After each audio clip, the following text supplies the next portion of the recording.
శ్రీమాత్రే నమః. ప్రస్తుతం మనం ఉన్నాము శ్రీ శ్రీ శ్రీ ఆనంద శివకామేశ్వరి సన్నిధానంలో. మనతో పాటు ఉన్నారు మాతాజీ శ్రీ శ్రీ శివకామేశ్వరి ఆనందమయ్య అమ్మ. అమ్మతో మాట్లాడదాం. అమ్మ నమస్కారం. శ్రీమాత్రే నమః అమ్మ. శ్రీమాత్రే నమః.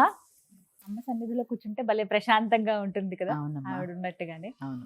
అమ్మ ఎన్నో సందేహాలు అయితే ఇప్పుడు సంక్రాంతి తర్వాత వచ్చేటువంటి పండగలు అనాలా, తిథులు అనాలా, వీటి మీద కూడా చాలా మంది ప్రశ్నలు అడుగుతూ ఉన్నారు. మేము ఇంట్లో ఎలా చేసుకోవాలండి ఏమైనా విధానాలని. అందులో ముఖ్యంగా 18వ తారీఖు సంక్రాంతి అవుతుండగానే వస్తున్నటువంటిది ఇది అమావాస్య. అవును. పుష్య అమావాస్య. ఇది చొల్లంగి అమావాస్య అని అంటూ ఉంటారు కదమ్మా.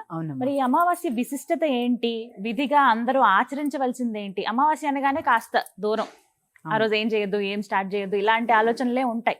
కానీ అసలు ఈ అమావాస్య విశిష్టత ఏంటి, ఏ పనులు చేయాలి, ఏవి చేయకూడదు, ఏమన్నా పరిహారాలు ఏమన్నా చేసుకోవచ్చా, దేనికి చేసుకోవాలి? తప్పకుండా తెలియజేస్తానమ్మా. సుమన్ టీవీ వీక్షిస్తున్న ప్రేక్షకులందరికీ శ్రీమాత్రే నమః. చొల్లంగి అమావాస్య. ఈ అమావాస్యకి చొల్లంగి అమావాస్య అని పేరు కన్నా మౌని అమావాస్య అని పేరు. మౌని అమావాస్య. ముఖ్యంగా అమావాస్య అంటేనే పితృతర్పణం, అర్ఘ్యం, దానం ఏ అమావాస్యకైనా చేయాల్సిందే అమ్మా.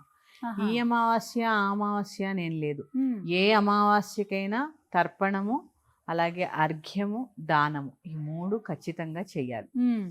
తర్వాత ముఖ్యంగా ఈ మౌని అమావాస్య చాలా ప్రత్యేకతమైనది. దాని పేరే మౌని అమావాస్య.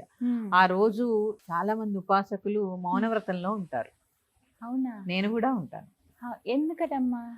మౌని అమావాస్య అంటే జ్ఞానాన్ని ఇచ్చేటటువంటి అమావాస్య. చాలా మంది అమావాస్య తిథిని అశుభంగా అమావాస్య నాడు అది చేయకూడదు, ఇది చేయకూడదు అని చెప్పి అంటూ ఉంటారు.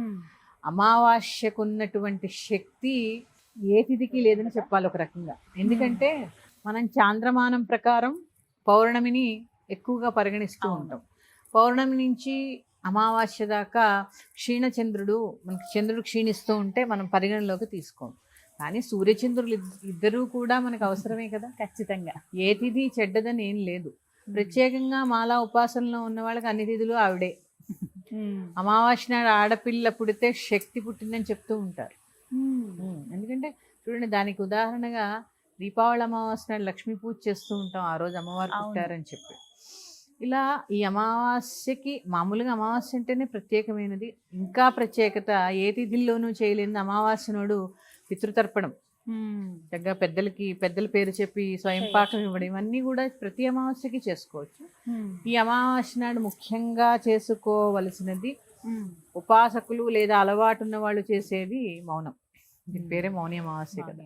జ్ఞాన సముపార్జన, ఎటువంటి విఘ్నాలు లేకుండా జ్ఞానం బాగా అందాలని చెప్పి ఇక్కడ మాట్లాడరు అనమాట. ఆ రోజు చాలా తక్కువ మాట్లాడతారు, ఎక్కువ జపంలోనే ఉంటారు. ఇక ఆ తర్వాత ఈ రోజు ఈ చొల్లంగి అమావాస్య నాడు ప్రత్యేకమైన పూజ ఒకటి ఉంటుందమ్మా.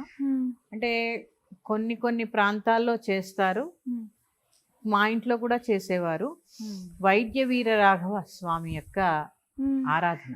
వైద్య వీర రాఘవ స్వామి తిరువల్లూరు అనే ప్రాంతంలో ఉన్నట్టుంది ఈయన గుడి. ఆయనది రంగనాయక స్వామి లాగా ఇలా పడుకుని ఉంటారు. ఆయన తల కింద మందులు పెట్టుంటుంది.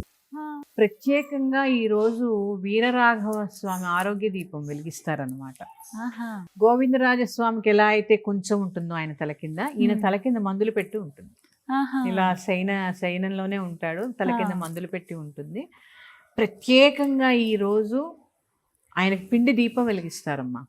పంచదార బియ్యం గ్రైండ్ చేసి దీపంలాగా చేసి ఆవు నెయ్యి వేసి దీపం వెలిగించి మనం నారాయణుడికి చేసుకునే ఉపచార పూజలు చేసి ఆ పిండి దీపం మొత్తం అంతా కూడా ఘనం అయిపోయిన తర్వాత ఇంటిల్లిపాది ప్రసాదం కింద స్వీకరిస్తారు.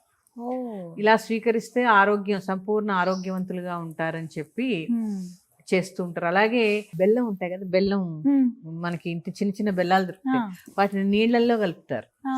అంటే ఆ నీళ్ళల్లో కలిపి అదే ఆయన దగ్గర కొలననుకుని దాని చుట్టూ ప్రదక్షిణ చేసి సంపూర్ణమైన ఆరోగ్యవంతులుగా మమ్మల్ని ఆశీర్వదించమని చెప్పి కోరుతూ ఉంటారు. నిజంగా కూడా అమ్మ ఆ రోజు ఒక వెండి కడియం వేసుకుని మా ఆరోగ్యం అంతా కుదుట పడితే మళ్ళీ ఆ యొక్క ఆలయానికి వచ్చి ఈ కడియాన్ని అక్కడున్న ఆ పుష్కరిణిలో నదిలో అక్కడ కొలంలో వేస్తామని చెప్పి మొక్కుకుంటూ ఉంటారు. వెండి ఇప్పుడు చాలా ఖరీదైపోయింది కదమ్మా, అందుకని చేయించుకోలేకపోయినా ఈ రెండు అయితే ఇంట్లో తీసుకోవచ్చు. చక్కగా పిండి దీపం పెట్టుకోవచ్చు. మీకు ఆ ఫోటో కూడా కావాలన్నా దొరుకుతుందమ్మా, మీకు గూగుల్లో సెర్చ్ చేస్తే దొరుకుతుంది. వైద్య వీర రాఘవ స్వామి నారాయణుడి యొక్క అవతారము. అది తెచ్చుకొని చక్కగా చిన్న ఫోటో ఇంట్లో పెట్టుకొని పిండి దీపం పెట్టుకొని ఈ యొక్క బెల్లాన్ని నీళ్ళల్లో వేసి చక్కగా ఇంటిల్లిపాతి ఒక్కొక్కళ్ళు ఒక్కొక్కటి వేయాలి.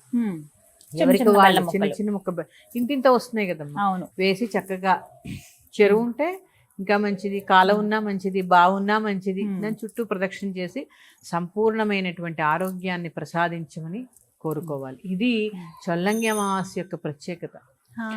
చాలా మంది చొల్లంగి అమావాస్యని చేసుకోరమ్మా, చేసుకోండి. ఆరోగ్యప్రదాయని అమావాస్య, జ్ఞానప్రదాయని. ఈ అమావాస్య చాలా విశేషం. చూడండి, పైగా ఉత్తరాయణ పుణ్యకాలం వచ్చిన తర్వాత వచ్చేటటువంటి అమావాస్య మొదటిది. నేను ఖచ్చితంగా పాటించండి. దీనికి ఏం ప్రత్యేకమైన పూజలు అంటూ ఏం ఉండవు.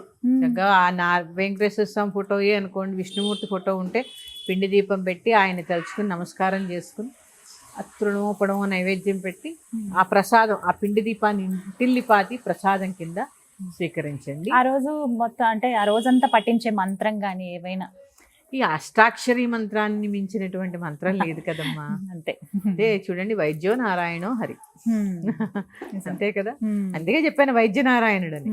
అంటే హరే ధన్వంతరి అయినా కూడా హరే కదమ్మా, ఆయన రూపమే కదా. ఆరోగ్యప్రదాయని ఆయనే కదా. అందుకే అక్కడి నుంచి చూడండి, సూర్యనారాయణుడు మాఘమాసం అంతా కూడా ఆదిత్య హృదయం, ఆరోగ్యాన్ని ప్రసాదించేటటువంటి మాసము. అక్కడి నుంచి తెల్లవారితే మాఘమాసం, అదంతా కూడా ఆరోగ్యాన్ని కోరుకుని చేసేటటువంటి కాలమే అదంతా. నేను ప్రత్యేకంగా ఈరోజు ఇలాంటి పూజ చేసుకుంటే దీర్ఘకాలిక వ్యాధుల నుంచి కూడా ఉపశమనం లభిస్తుంది. ఒకసారి ఎవరైనా దీర్ఘకాలిక వ్యాధులు ఉన్న వాళ్ళు వెళ్ళి ఒక్కసారి దర్శనం చేసుకుని రండి అమ్మా. చేసుకుని వస్తే తప్పకుండా ఖచ్చితంగా ఉపశమనం లభిస్తుంది. అంత పవర్ఫుల్ టెంపుల్ అటు. అందుకని పాటించే ప్రయత్నం చేయండి. అంత దాకా వెళ్ళకపోయి, నేను అక్కడ దాకా వెళ్ళలేదు కానీ ఇది మాత్రం చేస్తూ ఉంటాను. నేను చేసేదే మీకు చెప్పానమ్మా.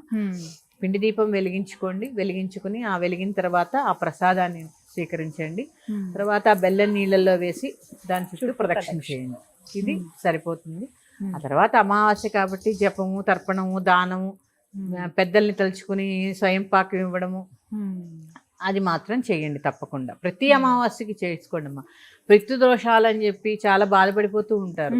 అలా ఏవో పెద్ద పెద్ద పరిహారాలు చేసుకోలేని వాళ్ళందరూ కూడా ప్రతి అమావాస్యకి పితృతర్పణం, తర్వాత ఈ యొక్క స్వయం పాకం, పెద్దల పేరు చెప్పి స్వయం పాకం ఇవ్వడం కూడా చాలా ఉత్తమమైన పని.